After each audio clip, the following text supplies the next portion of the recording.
नमस्कार, खबरों की खबर में आपका स्वागत है। मैं हूं संकेत पाल। अंग्रेजों के जमाने के कानून पर कई बार सवाल उठते रहे हैं कि ये कानूनों को बदला जाना चाहिए, इनको हटाया जाना चाहिए। कब से हम ये ढोए चले जा रहे हैं। इनमें से बहुत सारे ऐसे कानून हैं जो कि उनके कोई मायने ही नहीं है, अंग्रेजों ने अपने लिए बनाए थे।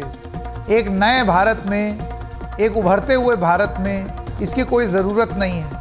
आज़ाद भारत में इसकी ज़रूरत नहीं है, पर यह बहस चलती रही। समय समय पर इस पर राजनीतिक प्रयोग भी हुए। लेकिन पहले ये जान लेते हैं कि देश में सबसे चर्चित कानून भारतीय दंड संहिता यानी कि आईपीसी, जिसका फुल फॉर्म है इंडियन पीनल कोड, को लिखने वाले कौन थे, क्योंकि आज इस कानून के संदर्भ में हम खूब बात करने जा रहे हैं। इसके पीछे जो अंग्रेज थे उनका नाम था लॉर्ड मैकॉले। लॉर्ड मैकॉले वकील के तौर पर पहले केस लड़ रहे थे, तो वो केस था अंडे की चोरी का, और वो ये केस हार गए। इसके बाद उन्होंने वकालत छोड़ दी। शायद बहुत उदास हो गए होंगे कि मैं अंडे का केस हार गया। खैर, कभी किसी केस को लड़ने अदालत में वो गए नहीं। पहला केस ही उनका आखिरी केस बन गया। लेकिन फिर राजनीति में आ गए, ब्रिटेन की संसद के सदस्य बने और उन्होंने ही ये कानून आज से 163 साल पहले लिख दिया। देश के शायद सबसे चर्चित इस कानून में 511 धाराएं, इनमें से अब 155 धाराएं कम होंगी, यह प्रस्ताव रखा गया। यानी कि सब मिलकर 356 धाराएं ही होंगी। 176 धाराओं में बदलाव किया जा रहा है। 22 धाराएं हटाएंगे और 8 धाराएं जोड़ेंगे। लेकिन इन धाराओं में भी किस धारा को आप सबसे ज्यादा सुनते हैं और जानते हैं, अब वो कौन सी धाराएं हो जाएंगी, उसके बारे में आइए पहले आपको बता दूं। क्योंकि देखिए, जो होने जा रहा है या जो प्रस्तावित है उसको समझ लेना बहुत जरूरी है, इससे पहले कि आप कोई मत बनाएं या आप राजनीति में जो बोला जाता है उसके बारे में सोचें, फॉर एंड अगेंस्ट हो जाए। पहले जान लीजिए हुआ क्या। अब कौन सी धाराएं हैं? एक धारा है दफा 302, बहुत बार सुना है, यह सबसे ज्यादा चर्चित भी धारा है। इसमें हत्या के केस में सजाए मौत का प्रावधान है, सेक्शन 302 कहते हैं इसको। नए कानून में यह दफा 101 हो जाए। अब धारा 420, जिसे बोलचाल की भाषा में 420 का मामला कहते हैं, यानी कि चीटिंग, धोखाधड़ी का मामला, यह नए भारतीय न्याय संहिता में यह धारा 316 हो जाएगी। धारा 120 बी, सेक्शन 120 बी, जिसको आपराधिक साजिश के लिए इस्तेमाल किया जाता है, क्रिमिनल कंस्पिरेसी, वो प्रस्तावित नए कानून में 61वें नंबर की हो गई, यानी कि नंबर बदल रहे हैं। अभी धारा 144 लगाई जाती है, यानी कि सीआरपीसी, क्रिमिनल प्रोसीजर कोड में धारा 144, ये भीड़ इकट्ठा होने से रोकने के लिए लगाई जाती है। जैसे कहीं कुछ तनाव हो रहा है तो पुलिस कहती है सेक्शन 144 लगा दिया, अब इकट्ठा मत हो। लेकिन नए कानून के मुताबिक भारतीय नागरिक सुरक्षा संहिता यानी कि BNSS, नाम भी हिंदी हो गया है, उसकी धारा 163 लगाई जाएगी, यानी कि 144 163 हो जाएगी। अब आने वाले दिनों में आप सुनेंगे कि सेक्शन 144 नहीं, सेक्शन 163 लगाया गया। अब देखिए, ऐसा है कि ये तो उलटफेर हुए हैं। 302, उसके बाद 420, 144, इन सब की संख्याएं बदल गई, तो उससे आपके मेरे जीवन में क्या फर्क? हाँ, सही मायने में उसका कोई मोटा मोटा फर्क नहीं है, क्योंकि सिर्फ नाम बदला है, काम वो ये कानून वही करेंगे। लेकिन कई कानून हैं जिनमें बदलाव की मांग लंबे समय से चल रही। इनमें कुछ तो ऐसे हैं जिनके बदलते वक्त के साथ जरूरत भी नहीं थी। इसी साल 14 अप्रैल को प्रधानमंत्री ने कहा कि केंद्र सरकार ने 2000 से ज्यादा कानूनों की पहचान कर उन्हें रद्द कर दिया। वहीं 40,000 से ज्यादा कंप्लायंस खत्म कर दिए गए। अब सरकार की तरफ से गृह मंत्री अमित शाह ने लोकसभा में 3 नए कानून बनाने का प्रस्ताव रखा। ये तीनों कानून क्रिमिनल कानून हैं, जो शायद इस देश में सबसे ज्यादा इस्तेमाल होते हैं और बहुत कम बदले। मतलब आप ये सोचिए, कुछ तो कानून ऐसे हैं जिनकी धाराओं में बहुत ज्यादा बदलाव हुआ ही नहीं, अंग्रेजों के जमाने से वो चली आई। इसीलिए इनकी अहमियत बहुत ज्यादा हो जाती है। अगर ये वाकई बिल पेश तो हो गया है, अगर ये वाकई पास हो जाता है और इस पर राष्ट्रपति मोहर दे देते हैं, तो उसके बाद फिर ये एक बड़ा अहम बदलाव हो जाएगा। जो बिल पेश किए गए वो 3 कानूनों में जो बदलाव किए जाने की बात कही जा रही है, वो ना सिर्फ कानून का नाम बदला है, बल्कि उसके अंदर भी कई बदलाव प्रस्तावित। अब यहीं पर हम ये बता दें कि आपको ये कोई संशोधन नहीं, बल्कि नए सिरे से पूरा प्रस्तावित कानून लिखा गया है, यानी कि नाम के साथ साथ उसका काम भी बदलेगा। धाराएं अप डाउन जरूर होंगी, लेकिन पूरी तरीके से एक नया स्ट्रक्चर, पुलिसिंग में एक नया स्ट्रक्चर प्रपोज किया गया। बहुत बड़ा बदलाव हो। इसी वजह से ये जो प्रस्तावित कानून है, ये अभी एक कमिटी को चला गया। कमिटी मतलब सांसदों का ही एक छोटा दल, मिनी पार्लियामेंट समझ लीजिए। वहां पर अब इस पर विचार विमर्श होगा, फिर जो कानून आएगा फिर उस पर बहस होगी और फिर वो पास हो। अब भारतीय न्याय संहिता बिल 2023, भारतीय नागरिक सुरक्षा संहिता बिल 2023, ये वो कानून है जो कि प्रस्तावित है। भारतीय साक्ष्य बिल 2023, ये सब सदन के पटल पर रखे गए, इंट्रोड्यूस किए गए और उसके बाद कमेटी में भेज दिए गए। गृह मंत्री ने कहा है कि इन विधेयकों से भारतीय दंड संहिता में आमूलचूल परिवर्तन होंगे। आइए सुनते हैं उन्होंने क्या कहा। जो कानून रिपील होंगे इस तीनों विधेयक से, वो कानूनों की आत्मा जो है, वो कानूनों का मध्य बिंदु है कानून बनाने का, वो अंग्रेज शासन को मजबूत करने की दृष्टि से कानून बनाए गए थे। इनकी जगह जो 3 नए कानून बनेंगे, उनकी आत्मा होगी भारत के नागरिकों को संविधान प्रदत्त सारे अधिकार जो मिले हैं, इसकी सुरक्षा। अब इंडियन पीनल कोड की जिस धारा की सबसे ज्यादा चर्चा हो रही है इस बिल के पेश होने पर, वो है राजद्रोह। इंडियन पीनल कोड, इसको देशद्रोह भी बोलते हैं लोग, सेडिशन जिसे कहा जाता है। आईपीसी कानून में राजद्रोह की धारा ये क्या है, इस पर हम आगे आपको जानकारी देंगे, लेकिन पहले यह देखना जरूरी है कि आज इस पर क्या बोला गया है संसद में। गृह मंत्री अमित शाह ने संसद में यह कहा कि अंग्रेजों ने अपने शासन को बचाने के लिए राजद्रोह का कानून बनाया था। उन्होंने यह भी कहा था कि लोकतंत्र में इस तरीके का कानून की कोई जगह नहीं है और सबको बोलने का अधिकार है। ऐसा उनका आधिकारिक बयान था अमित शाह गृह मंत्री का। बाद में आते हैं कि इस पर विस्तार से चर्चा, लेकिन पहले यह जान लीजिए उन्होंने क्या कहा। राजद्रोह पर ये अंग्रेजों ने अपने शासन को बचाने के लिए एक कानून बना था। मैं इस सदन को कहना चाहता हूं, एक ऐतिहासिक निर्णय इस सरकार ने किया है। राजद्रोह को कंप्लीटली हम रिपील कर रहे हैं, कंप्लीटली। यहां लोकतंत्र है, सबको बोलने का अधिकार है। तो जो राजद्रोह का कानून है, सेडिशन, वो कह रहे हैं हम रिपील करते हैं। अच्छा, ये डिमांड तो बहुत टाइम से इस्तेमाल हो रही थी। खुद भारतीय जनता पार्टी की सरकारों ने और भी तमाम सरकारों ने, यूपीए की सरकार ने भी, राज्यों की सरकार भी इस कानून का बहुत ज्यादा इस्तेमाल, राजनीतिक रूप से भी इस्तेमाल करने के आरोप लगे। अब अमित शाह कहते हैं कि सबको बोलने का अधिकार है, इसको हम हटा देंगे।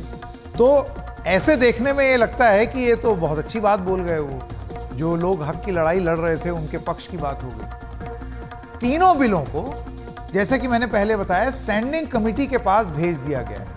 आगे हम बहुत विस्तार से बताएंगे। सेडिशन चला गया है, लेकिन आप ये मत समझिए कि एकदम अब ऐसा कुछ और नहीं है, कुछ और भी प्रस्तावित है। पहले ही जानते हैं कि जो बदलाव की तैयारी सरकार कर रही है वो बदलाव क्या है। अब 1860 के आईपीसी यानी कि इंडियन पीनल कोड को बदला जाएगा और उसकी जगह भारतीय न्याय संहिता होगी। दंड प्रक्रिया संहिता यानी कि सीआरपीसी, क्रिमिनल प्रोसीजर कोड की जगह भारतीय नागरिक सुरक्षा संहिता लेगी। भारतीय साक्ष्य कानून यानी कि एविडेंस एक्ट की जगह भारतीय साक्ष्य अधिनियम लेगी। सशस्त्र विद्रोह, देश को तोड़ना, अलगाववादी गतिविधियों में शामिल होना, भारत की एकता अखंडता को खतरा पहुंचाने जैसे अपराध प्रस्तावित नए कानून में जोड़े गए हैं। यानी कि जो काम जो हमने आपको पहले बताया था कि जो राजद्रोह कानून था जिसको खत्म किया गया है, उसकी जगह अब सेक्शन 150 आया, ये उसकी जगह लेगा, जिसमें यह बोला गया है कि देश की संप्रभुता, एकता और अखंडता को खतरे में डालने वाले अपराधों को शामिल किया गया है। नए कानूनों में महिलाओं और बच्चों के विरुद्ध अपराधों में सजा को प्राथमिकता दी गई। पहली बार छोटे अपराधों के लिए सामुदायिक सेवा के दंड का भी प्रावधान है, यानी कि अगर कोई बहुत छोटा मोटी चोरी करते पकड़ा गया है या पेटी ऑफेंस है तो उसमें उसको ये बोला जाएगा कि जाओ कुछ अच्छा काम करो समाज के लिए। इस तरीके का प्रावधान प्रस्तावित है। चेन स्नैचिंग जैसे कम गंभीर अपराध में सजा का प्रावधान भी किया गया। लेकिन देखिए, ये समझना बहुत जरूरी है कि जो मैंने अभी आपको बताया सेडिशन, ये एक ऐसा मुद्दा है जिस पर सबसे ज्यादा चर्चा होने वाली है। आपने राजद्रोह, जिसको देशद्रोह बोल करके ये कानून लगाया जाता था, आपने वो कानून तो हटाने का प्रावधान रखा है क्योंकि वो अंग्रेज लाए थे। वो था कि अगर आप सरकार के खिलाफ कुछ बोलते हैं तो आपके खिलाफ कार्रवाई हो सकती है। वो अपनी सरकार को प्रोटेक्ट कर रहे थे अंग्रेज। लेकिन अब वो कानून हटा करके वाकई एक देशद्रोह उस शब्द में नहीं बोला गया है, लेकिन जो प्रावधान है जिस तरीके के, मैं एक बार फिर से पढ़ दूं, वो क्या बताता है। सशस्त्र विद्रोह, देश को तोड़ना, अलगाववादी गतिविधियों में शामिल होना, भारत की एकता अखंडता को खतरा पहुंचाना, ये सारे अब सेक्शन 150 के तहत आ जाएंगे। यानी कि कानून हटा है लेकिन उसकी जगह भी एक कानून ने ले लिया, ऐसा प्रस्तावित किया गया। इस पर भी एक बहस हो सकता है, विस्तार से होगी जब ये हाउस कमेटी में जाएगा, जब सांसद इसके बारे में बात करें। अब एक नजर डालते हैं कि इन बदलावों का क्या असर हो। गैंग रेप में 20 साल से लेकर उम्र कैद तक की सजा, नाबालिग से बलात्कार पर मौत तक की सजा, शादी या नौकरी का झांसा देकर रेप के मामले में अलग से सजा का प्रावधान, मॉब लिंचिंग केस में 7 साल से उम्र कैद तक की सजा। यानी कि लिंचिंग को कानून के तहत, एक कानून के तहत जो कि एक बहुत समय से एक मांग की जा रही थी, अगर कोई लिंच करता है, लिंच मॉब करता है, यानी कि कुछ लोग भीड़ इकट्ठा होकर के किसी को दबोच के मार डालते हैं, तो उसको रिकॉग्नाइज किया जाएगा, उसको सजाए मौत या 302 के तहत नहीं, अलग से लिंचिंग का एक कानून बनेगा जिसमें 7 साल से उम्र कैद तक की सजा का प्रावधान है। अभी तक इसमें, जैसे कि हमने आपको बताया, अलग से प्रावधान नहीं था। ये दफा 302 के तहत ही मामला चलता, वो अलग से धारा जुड़ी, महत्वपूर्ण। आइए सुनते हैं गृह मंत्री का इस पर क्या कहना। महिलाओं के प्रति अपराध और सामाजिक समस्याओं के निपटान के लिए भी हमने ढेर सारे किए हैं। शादी, रोजगार, पदोन्नति के झूठे वादे और गलत पहचान प्रकट कर जो यौन संबंध बनाते थे, उसको अपराध की श्रेणी में पहली बार नरेंद्र मोदी सरकार लाए। गैंग रेप के सभी मामलों में 20 साल की सजा या आजीवन कारावास का प्रावधान किया है, जो आज नहीं है। 18 वर्ष से कम आयु की बच्चियों के मामले में मृत्यु दंड का भी प्रावधान। अब बदलाव की जो तैयारी की जा रही है उसमें न्याय प्रक्रिया को भी ज्यादा आसान और समय सीमा में बांधने की बात कही गई। होगा या नहीं, इस पर टिप्पणी अभी नहीं की जा सकती क्योंकि ये सब कुछ नया नया है हर किसी के लिए। इसी वजह से इसको स्टडी के लिए भेज दिया गया। अब इस पे सांसद लोग बैठेंगे, उसको अच्छे से पढ़ेंगे और उसके बाद ही किसी निष्कर्ष पे निकलेंगे। लेकिन अभी तक जो जानकारी आई है, हमको लगा पहले कोई मत बनाने से पहले जो जानकारी आई है आप लोग वो बहुत सटीक तरीके से जान, तो ये बात कही गई है कि इससे प्रक्रिया आसान हो जाएगी, सरलीकरण हो जाएगा। अभी तक कई ऐसे मामले हैं जो सालों से लंबित हैं, कई में तो सुनवाई शुरू होने के लिए कई साल का वक्त लग जाता है। लेकिन 0 FIR पहले से, अब इसमें नागरिकों को यह अधिकार मिल सकता है कि वो कहीं भी किसी भी थाने में जाकर FIR दर्ज करा सकते हैं। पहले हम आपको बता दें कि 0 FIR क्या होती है। 0 FIR का मतलब यह हुआ कि एक जुर्म यहां हुआ, लेकिन इस थाना क्षेत्र में FIR ना करा के, फर्ज कीजिए मैं लखनऊ चला गया, तो मैंने लखनऊ में एक FIR करवाई, तो वो 0 एफआईआर हो गई, क्योंकि लखनऊ का तो मामला नहीं हो, तो यहां का मामला है, तो उसको 0 एफआईआर कहा जाता था। फिर उसको नियमित किया जाता था, वो यहां ट्रांसफर होगा केस। तो अब इसके हिसाब से ये प्रावधान है कि ये फर्क नहीं पड़ेगा कि क्षेत्राधिकार या जुरिस्डिक्शन है या नहीं है। मामला अगर यहां हुआ है तो उसकी एफआईआर कहीं भी रजिस्टर हो सकती है। 0 एफआईआर का कॉन्सेप्ट खत्म करने की बात कही गई। जिस थाने का मामला है वहां 0 एफआईआर 15 दिन के अंदर अंदर आपको भेजनी होगी। एफआईआर से लेकर कोर्ट के फैसले तक की पूरी प्रक्रिया के डिजिटाइजेशन की बात की गई। डिजिटल युग है, डिजिटाइजेशन की बात। चार्जशीट 90 दिन में दाखिल करनी होगी। कोर्ट अगर चाहे तो इसे 90 दिन और बढ़ा सकता है, लेकिन 180 दिन से ज्यादा का समय नहीं लिया जा सकता। उससे ज्यादा आप समय नहीं लेते, वो एक समय सीमा हो जाएगी, ऐसा प्रावधान इस कानून में। चार्जशीट मिलने से 60 दिन के अंदर आरोप तय करने की बात इसमें बताई गई है। सुनवाई पूरी होने के 30 दिन के अंदर फैसला सुनाना अनिवार्य कर दिया जाएगा, यानी कि ये ना हो कि तारीख पे तारीख पे तारीख, जो फिल्मी डायलॉग थे उस तरीके की स्थिति ना हो। ऐसा मैं फिर कह रहा हूं, प्रस्तावित है। होगा या नहीं हमें नहीं मालूम, अभी इस पर आगे बहस हो। जरूरी होने पर इसे 60 दिन तक बढ़ाया जा सकता है। क्या चीज? सुनवाई पूरी होने के लिए 30 दिन के अंदर फैसला सुनाना अनिवार्य हो सकता है, इसको 60 दिन तक बढ़ाया। फैसला सुनाए जाने के 7 दिन के अंदर ऑनलाइन उपलब्ध कराने की बात है इसमें।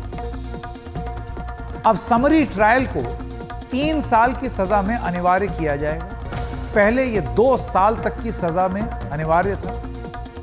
इससे सेशंस कोर्ट में केस की संख्या में 40% तक की कमी आएगी। देखिए होता क्या है कि जो निचली अदालतें हैं ना, उन पर बहुत ज्यादा burden, pendency of cases, judiciary में, अदालती कार्रवाई में केस पे केस बढ़ते चले जा रहे हैं, और वो कोई केस 30 साल पुराना है, कोई 20 साल पुराना है, वो चलता ही जा रहा है। तो ये जो प्रावधान है कानून में, ये इस तरीके से लाया गया है, एक आमूलचूल परिवर्तन इस तरीके से करना चाहते हैं कि वो केस का बर्डन कम। सुनने में बहुत अच्छा लगता है, जैसे कि मैं बार बार कह रहा हूं, लेकिन इसका असर जमीन पर क्या होगा, उस पर बहस, और कैसे इसको और ठोक ठठाके और अच्छा बनाया जाए, उस पर बहस अभी भी संसद में, हाउस पैनल में होनी बाकी है। समरी ट्रायल का मतलब क्या होता है वो आपको बता दें, क्योंकि ये सब कानूनी बात है ना, हो सकता है ऊपर से उड़ जाए। समरी ट्रायल का मतलब होता है कि कम गंभीर अपराधों में तेजी से मामले की सुनवाई कर सुना दी जाए, और उसमें अधिकतम सजा 3 साल तक की हो सकती है।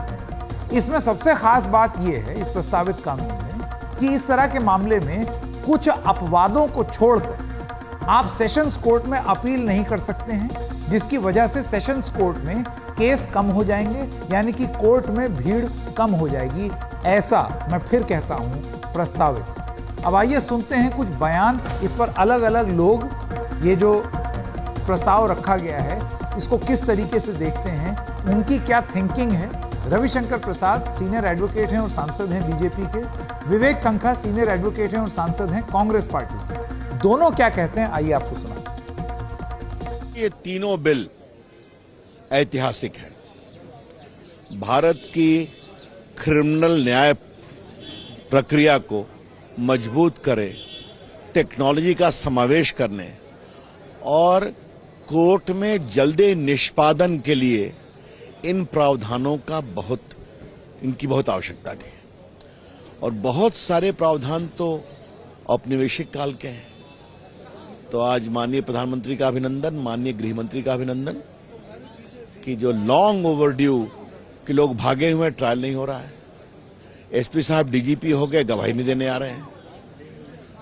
थाने गटर, मोटरसाइकिल और गाड़ियों से पड़े हुए हैं, अब उसको वीडियो कर लो। और जो महिलाओं के लिए आतंकवाद को एक अलग प्रकार से जो समूह एक्शन के बारे में, मॉब लिंचिंग के बारे में, तो बहुत अधिक इसके दूरगामी परिणाम होंगे। अभिनंदन गृह मंत्री जी का। जिसने मुझे सबसे अधिक प्रभावित किया है कि जो आतंकवादी और भगोड़े भाग जाया करते थे, तो मैं एक वकील के रूप में जानता हूं कि ट्रायल सेपरेट कर दिया जाता था। और आज जिस प्रकार से कहा कि आपका ट्रायल सेपरेट भी हो, ट्रायल होगा, आप भागे रहिए, आपकी अनुपस्थिति में होगा और सजा मिलेगी। तो देश से भागे हुए आतंकवादियों को कानून के दायरे में लाने के लिए बहुत ही बड़ा मील का पत्थर है। सर, जो कानूनी प्रक्रिया से जितने लोग जुड़े हुए हैं या जो एजेंसियां हैं, सबकी जवाबदेही तय हो सके। बिल्कुल, इसलिए तो स्टैंडिंग कमेटी जा रहा है, बार काउंसिल देखेगी, लॉ कमीशन देखेगा और कोई सुझाव आएगा। लेकिन ये बहुत अधिक जरूरी था जो मैंने बताया। तो देश के क्रिमिनल ट्रायल में, प्रोसिक्यूशन में, अपराधियों को पकड़ने में, महिलाओं की सुरक्षा में, आतंकवादियों को नकेल कसने में ये कानून बहुत। मुझे भी आश्चर्य लगा जब एकदम से बताया गया कि 12 बजे 12:30 बजे एक न्यू एजेंडा आ रहा है लोकसभा में, और उसमें ये 3 लॉज जो टाइम टेस्टेड लॉज हैं, 150 साल कम से कम पुराने लॉज हैं। मकौले का आईपीसी जो मतलब उसमें फॉल्ट निकालना भी डिफिकल्ट था इन 150 साल में, और सीआरपीसी जिसमें समय समय पे अमेंडमेंट्स भी बहुत हुए हैं, और evidence act. I think India का evidence act is one of the best evidence act I have seen in the world.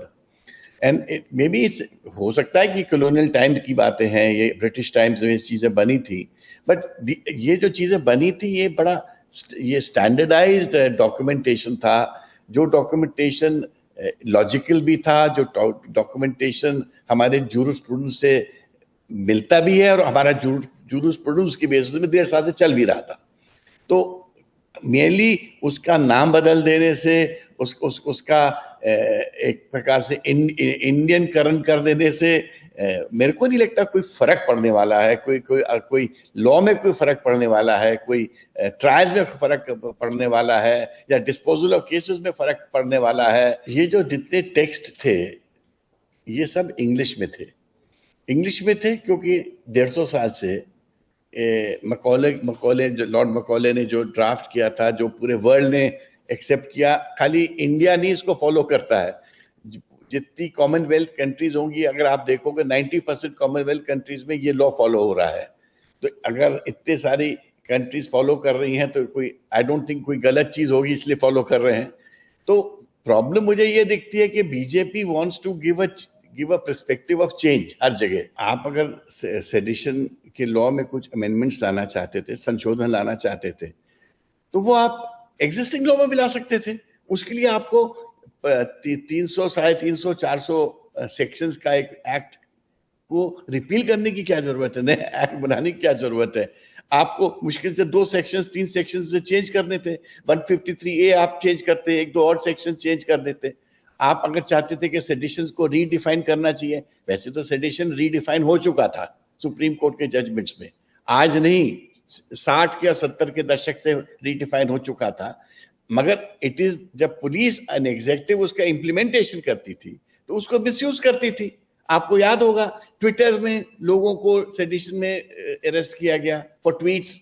आपको याद होगा इनॉक्यूअस बातों के लिए लोगों पे सेडिशन के केसेस लगाए गए टिल सुप्रीम कोर्ट की मेहविली। तो पहले तुम उस लॉ को मिसयूज करो, उस लॉ को बदनाम करो, और फिर को हमने उस लॉ को बदलने की बात कर रहे हैं। तो मैं इस अप्रोच से बिल्कुल एग्री नहीं कर सकता। तो बहुत सारे बदलाव हो जाएंगे जिनकी बात हो रही है अगर जो बिल स्टैंडिंग कमेटी को भेजा गया है और वो वापस संसद में आकर कानून की शक्ल ले लेता है। जो मुद्दा सबसे ज्यादा कोर्ट में और राजनीति के गलियारे में चर्चा में रहा है और बहस का विषय बना हुआ है, जैसे कि हमने अभी थोड़ी देर पहले भी आपको बताया, वो है राजद्रोह। राजद्रोह का मतलब है कि राजा के खिलाफ द्रोह। कानून बनने के वक्त अंग्रेज राजा था, अब लोकतंत्र जनता राजा है। तो राजद्रोह का कानून जो है उसको अभी तक हिंदुस्तान में ऐसे इस्तेमाल किया जा रहा था जैसे देशद्रोह, जबकि अलग से इस देश में कोई देशद्रोह का कानून था नहीं। लेकिन यह कानून अभी तक जो चल रहा है और सरकार के खिलाफ बोलने पर यह धारा कई बार लगा दी जाती है, जैसे कि अभी विवेक तन्खा भी बोल रहे थे। मजे की बात यह है, वो शायद भूल गए होंगे, याद दिला दूं, उनकी सरकारों पर भी यही आरोप था और अभी भी लगता है राज्यों में जब यही धाराएं उनकी भी सरकारें लगाती, तो सब सरकारें इस धारा का उपयोग कर रही हैं। आरोप ये लगता था कि आप अपने प्रतिद्वंदियों के खिलाफ ये लगा रहे हैं, इस वजह से ये विवाद में आया। और सुप्रीम कोर्ट ने इस कानून को खत्म करने के लिए भी कदम उठाया था, लेकिन जब संसद में कानून बनाने की बात हुई तो सुप्रीम कोर्ट ने कानून बनाने से बनने तक इस धारा के इस्तेमाल पर रोक लगा दी। तो जो प्रस्तावित कानून है उसमें क्या है, ये हम सिर्फ और सिर्फ सेडिशन के बारे में अब बात करने जा रहे हैं। ये आपको दिखाना बहुत जरूरी है, क्योंकि आप ये जान लीजिए और मान लीजिए कि राजनीतिक रूप से सबसे ज्यादा चर्चा इसी चीज पर होने वाली है, क्योंकि ये सबसे बड़ा बदलाव है इसमें। धारा 124B को पूरी तरीके से खत्म किया जाएगा, यानी कि सेडिशन, जिसको लोग देशद्रोह कहते थे, लेकिन वो दरअसल था राजद्रोह अंग्रेजों के हिसाब से। ये राजद्रोह की धारा है, ध्यान रहे, ये राजद्रोह की धारा है। मैं बार बार रिपीट कर रहा हूं, देशद्रोह नहीं, देश के खिलाफ नहीं। अब तक देश के खिलाफ विद्रोह करने का कोई धारा ही नहीं थी इस देश में, आपको समझाया जा रहा था ऐसा। देश के खिलाफ युद्ध छेड़ने के मामले की एक अलग धारा, जिसे आईपीसी सेक्शन 121 में लिखा गया, और ये धारा वेजिंग वॉर अगेंस्ट नेशन, आपको याद होगा कि पाकिस्तानी आतंकवादी कसाब के खिलाफ यह धारा लगाई गई। लेकिन अब नए प्रस्तावित कानून को लेकर कानूनविद क्या कहते हैं, हम आपको वो भी दिखाते हैं। जैसे कि हमने आपको बताया कि अब एक सेक्शन 150 आ जाएगा और उसमें वो सारी चीजें होंगी जिसको हम अब तक सेडिशन या देशद्रोह मान रहे थे, लेकिन इस देश में देशद्रोह टाइप की कोई चीज ही नहीं थी। वो अंग्रेजों का राजद्रोह था। उसकी भाषा में भी ये लिखा था कि आप सरकार के खिलाफ कुछ नहीं बोल सकते। लेकिन अब आधिकारिक रूप से प्रस्तावित है देशद्रोह जैसा एक कानून। क्या मानते हैं जो जानकार हैं, कानूनविद हैं? हमने बात की विकास सिंह, सीनियर एडवोकेट हैं सुप्रीम कोर्ट के, और अमन लेखी जी से भी, और अश्विनी उपाध्याय से भी, सीनियर एडवोकेट। आइए सुनते हैं। मेरे हिसाब से तीनों कानून में तब्दीली होना बहुत ही आवश्यक था, क्योंकि ये अंग्रेज़ों का बनाया हुआ कानून था, 150 साल पहले का बनाया हुआ कानून था, और इसको जैसे समय में जैसे जैसे बदलाव आता है, समाज में जैसे जैसे बदलाव आता है, कानून भी वैसे बदलना चाहिए। तो ये काम आज 70 साल हमारे आज़ादी के हो गए, उस अभी तक नहीं हुआ था, लेकिन अब इन्होंने किया है, बहुत ही सराहनीय है। और इस काम को करने में इन्होंने जितने भी लॉ कमीशन के रिपोर्ट्स थे और जितने भी इनको अभी तक जजमेंट्स आए हैं, जिसने किसी सेक्शन को क्रिटिसाइज़ किया है, उन सब को इनकॉर्पोरेट करने की कोशिश की है। और एक दो तो बहुत ही महत्वपूर्ण है, मेरे को ध्यान है, वो केस मैंने भी सुप्रीम कोर्ट में किया था। जैसे बहुत से क्राइम इन्होंने जेंडर न्यूट्रल कर दिए हैं, जो पहले नहीं था। पहले एक मेल और फीमेल का ही होता था, और जो न्यूट्रल जेंडर वाला है उसके खिलाफ अगर कुछ होता था तो उस पर कोई कार्रवाई नहीं हो सकती थी। तो इन्होंने वो उसको भी जेंडर न्यूट्रल कर दिया है। बच्चों पे, महिलाओं पे जो शोषण होता है उसके खिलाफ बड़ी कड़ी सज़ा रखी है। तो मेरे हिसाब से ये सारा एक जो देखने से जैसा लग रहा है, बहुत ही अच्छा इन्होंने एक नया कानून बनाया है। और चूंकि इन्होंने ऑलरेडी सारे लोगों के व्यूज़ को इसमें रखा है, सेलेक्ट कमेटी में डाला है, सेलेक्ट कमेटी में जाएगा तो फिर से और लोग इस पर चर्चा करेंगे और जो और तब्दीलियाँ हो सकती हैं इसके सामने आएंगी। पिछले बार सेलेक्ट कमेटी ने मीडिएशन बिल के समय मेरे को भी बुलाया था और मैंने भी सजेशन दिया, उन्होंने माना भी कई सजेशन उसका। तो इसलिए इस बार भी जिस तरह से सेलेक्ट कमेटी अगर सारा स्टेक होल्डर कंसल्टेशन करेगा और एक बहुत अच्छा नया तरीके से कानून को सोच के निकालेगा, तो बहुत ही मेरे हिसाब से सराहनीय। जो ये मूव है मेरे हिसाब से एकदम गलत है, नाजायज है, और इसकी नेसेसिटी बिल्कुल डूबियस है। इसको अभी जो रीजन इन्होंने दिया है वो बिल्कुल मेरे हिसाब से अनजस्टिफाइड है। जो मैंने होम मिनिस्टर की स्पीच में सुना कि क्योंकि ये कहते हैं कि ये ब्रिटिश एरा के लॉज हैं, इस करके हम चेंज कर रहे हैं, इस चीज को इग्नोर करते हैं। चाहे ये एरा ब्रिटिश एरा के है, इसके अंदर जो एप्लीकेशन ऑफ लॉ है, जो प्रिंसिपल इसके अंदर अप्लाई होते हैं, जो मेथड जिससे ये इन्फोर्स होते हैं, ये सारे बिल्कुल इंडियनाइज्ड हैं। Jurisprudence is completely Indian here, and this objection that because of their being of colonial vintage we need to change, in my opinion very simplistic and incorrect. ये जो most laws जो हैं, ये हम the law में बोलते हैं the continuously speaking laws होते हैं, क्योंकि इसके अंदर इनका क्या मतलब है, ये existing समय के साथ चेंज होता है। और जो रेलेवेंट चेंजेस है कंसिडरिंग द फैक्ट कि हमने इंडिपेंडेंस गेन करी, हमने अपनी कॉन्स्टिट्यूशन फ्रेम करी, हमने कॉन्स्टिट्यूशनल वैल्यूज को अडॉप्ट किया, जो तीनों लॉज हैं ये उसके साथ अलाइंड हैं। पहली चीज। दूसरी, अगर आपने चेंज करना है तो चेंज करने का तरीका होना चाहिए, चेंज करने का तरीका सही होना चाहिए, और इसके अंदर ड्यू डिलिब्रेशन होनी चाहिए, प्रॉपर कंसल्टेशन होनी चाहिए, और एक पीरियड ऑफ टाइम होना चाहिए जिसके अंदर जो जितने स्टेक होल्डर्स हैं उनके व्यूज लेकर जो एरियाज है चेंज के, एक्सटेंड चेंज का, रीजन चेंज का, और जो चेंज होना है उसकी जस्टिफिकेशन का, ये सारी चीजें जरूरी है। मेरे हिसाब से parliament as a deliberative chamber inadequate है, और जो वोट पार्लियामेंट में ये बिल्स जो वोट होंगे, मेरे हिसाब से सिंपली मेजॉरिटी वोट उनकी लेजिटिमेसी को किसी तरीके से अपहोल्ड नहीं करता। ये एक इलिबरल मेजर है, गलत तरीके से लाया गया है, और अगर हम आपको लॉ चेंज भी करना है तो चेंज करने का तरीका सही होना चाहिए। तरीके के ऊपर पूरा हमारी जो लीगल सिस्टम है बेस्ड है, और ये तरीका ही इसमें कैजुअलिटी है। पहली बात है, ये 3 मेजर लॉज हैं, आईपीसी, सीआरपीसी और एविडेंस। ये तीनों लॉज डिस्टिंक्ट हैं। सब्सटैंटिव ऑफेंसेस आईपीसी के अंदर होता है, मेथड प्रोसीजर ट्रायल का सीआरपीसी में होता है, एविडेंस होता है जो ट्रायल होगा उसके अंदर क्या एविडेंस लाओगे, क्या एडमिसिबल है क्या नहीं है।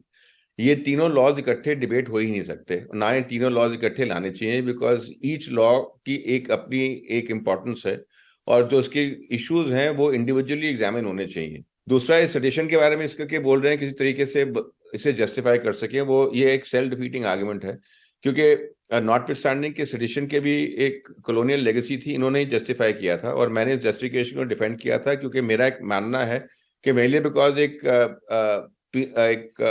ब्रिटिश एरा लॉ है, उससे ये लॉ हिंदुस्तानी तरीकों से बाहर नहीं होता अगर उसके जो इंटेंट है और एप्लीकेशन है वो हिंदुस्तानी तौर तरीके के अंदर हो, और मेरे हिसाब से सेडिशन में जो वेरिएशन थी वो हिंदुस्तानी तौर तरीके के अंदर थी, इस करके मैंने सेडिशन को डिफेंड किया था।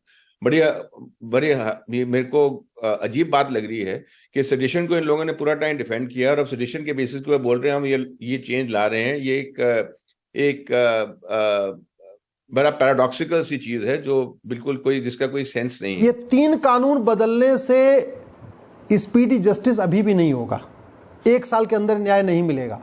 अगर हम चाहते हैं कि भारत में 1 घंटे के अंदर मुकदमा दर्ज होना शुरू हो जाए, 1 महीने के अंदर जांच पूरी हो जाए, और 1 साल के अंदर लोगों को न्याय मिलना शुरू हो जाए, यानी FIR within hour, investigation within month and justice within year, तो उसके लिए हमें अमेरिका की तर्ज पे 1 नेशन 1 पिनल कोड लागू करना पड़ेगा। जो कानून अभी पेश हुआ है पार्लियामेंट में, ये बहुत अच्छा है, पहले से बहुत बेटर है, लेकिन इस कानून के अलावा भी भ्रष्टाचार अपराध के 40-50 कानून और भी अभी भी चलेंगे। घूसखोरी का कानून अलग से चलता रहेगा, जमाखोरी का अलग से चलता रहेगा, मिलावटखोरी का अलग से चलता रहेगा, कालाबाजारी का अलग से चलता रहेगा, नशा तस्करी का अलग से चलता रहेगा, मानव तस्करी का अलग से चलता रहेगा, सोना तस्करी का अलग से चलता रहेगा, जिहाद कट्टरवाद रोकने के लिए अलग से कानून चलता रहेगा, घुसपैठ के लिए कोई कानून है ही नहीं है, धर्मांतरण के लिए कोई कानून सेंट्रल लेवल पे है ही नहीं है, आतंकवाद वाला कानून अलग से चलता रहेगा, अलगाववाद अलग से चलता रहेगा। मेरा आग्रह यह है माननीय प्रधानमंत्री से, गृह मंत्री से, कि आप अमेरिका के फेडरल पिनल कोड की तर्ज पे जो एक नया कानून बना रहे हैं, इसी में सारे के सारे भ्रष्टाचार और अपराध के जितने भी कानून हैं, इसी में चैप्टर 1, चैप्टर 2, चैप्टर 3 करते करते करते 100 चैप्टर हो जाए, 120 चैप्टर हो जाए। जैसे अमेरिका के फेडरल पिनल कोड में 123 चैप्टर है, तो हमारी तो जनसंख्या ज्यादा है, हमारे यहाँ अपराध भी ज्यादा है, तो हमारे यहाँ तो 150 चैप्टर भी हो सकता है या 200 चैप्टर भी हो सकता है। हरियाणा के नूह में सांप्रदायिक दंगों के बाद हालात सामान्य होने लगे हैं, लेकिन हिंसा की वजह से प्रदेश में उपजे हालातों के बीच खाप और किसान संगठन अब आगे आए। खाप पंचायतों और किसान संगठनों ने शांति की अपील के साथ ही गौरक्षक मोनू मानेसर, जो अपने आप को गौरक्षक बताता है लेकिन जुनैद और नासिर की हत्या का आरोपी है, उसकी गिरफ्तारी की मांग भी अब उठाई। यानी कि नफरती प्रयोग किसी और ने किए, लेकिन अब उसके खिलाफ जनता में से ही और समाज में से ही हरियाणा में आवाज उठनी शुरू हो गई है। सौरभ शुक्ला की यह रिपोर्ट। नूह के सांप्रदायिक दंगों के बाद हरियाणा में माहौल खराब होने ही लगा था कि खाप पंचायतों ने मोर्चा संभाल लिया।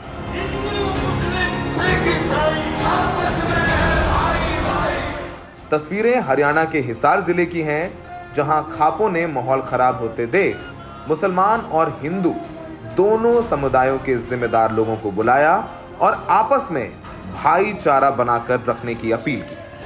मुसलमानों को बाकायदा यकीन दिलाया गया कि उनकी जान और उनका व्यापार सुरक्षित रखने के लिए खाप पूरी ताकत लगाएंगे। मोहम्मदन हो, चाहे सिख हो, चाहे ईसाई हो, सभी धर्म के लोग, सभी जातियों के लोग वो भारत के वासी हैं और किसी भी धर्म के साथ किसी प्रकार का कोई अन्याय नहीं होने दिया जाएगा। मुसलमान के साथ अगर किसी प्रकार की कोई हरकत करेंगे तो सारा समाज उनके साथ खड़ा है। मेवात एक बहुत बढ़िया इलाका है जो 1947 में भी मेवात के अंदर किसी प्रकार के कोई गदर नहीं हुए। मुसलमानों के खिलाफ जहर घोल रहे संगठनों के खिलाफ बाकायदा मंच से निंदा प्रस्ताव पास किया गया। मांग की गई कि मोनू मानेसर की गिरफ्तारी हो। इन खापों को किसान यूनियन का भी साथ मिला। हमारी प्रार्थना है पूरी भारत सरकार से और हरियाणा सरकार से निष्पक्ष जांच होनी चाहिए। दंगे का दोषी बख्शा नहीं जाना चाहिए, चाहे हिंदू हो चाहे मुसलमान हो, सिर्फ दंगे का दोषी। सरकार कितना भी जोर लगा रहे, हमारा भाईचारा नहीं बिगड़ने देंगे हम। वहीं दूसरी तरफ नूह में बुलडोजर एक्शन के खिलाफ सुनवाई के दौरान हरियाणा सरकार ने कहा कि वो मुसलमानों के खिलाफ नहीं है। जो भी घर गिराए गए हैं वो सब कानूनी प्रक्रिया के तहत गिराए गए हैं। As per rules, देखो, because it is a PIL and PIL roster is with the Honorable the First Degree. नूह हिंसा में अब तक 393 लोगों को गिरफ्तार किया गया है। शुरू में तो ऐसा लगा नूह में हुई हिंसा के बाद कि पूरा हरियाणा सांप्रदायिक हिंसा की भेंट चढ़ जाएगा। माहौल बहुत ख़राब हो गया था, लगा सिस्टम भी फेल होने लगा है। लेकिन तब जिम्मेदार लोगों ने कमान संभाली, खाप पंचायतें आगे आईं। उन्होंने मुसलमानों को विश्वास दिलाया कि आपका कारोबार सुरक्षित रहेगा, आप सुरक्षित रहेंगे। मुसलमानों ने हिंदुओं को विश्वास दिलाया कि हम सब एक हैं। यही वजह है कि जो पंचायतों ने मुसलमान व्यापारियों का बायकॉट का फरमान दिया था उस पर भी यू टर्न ले लिया है। धीरे धीरे चीज़ें हरियाणा में सामान्य हो रही हैं, माहौल बेहतर हो रहा है। शायद यही भारत है कि लोग ही एक दूसरे को संभालते हैं और माहौल बेहतर करते हैं।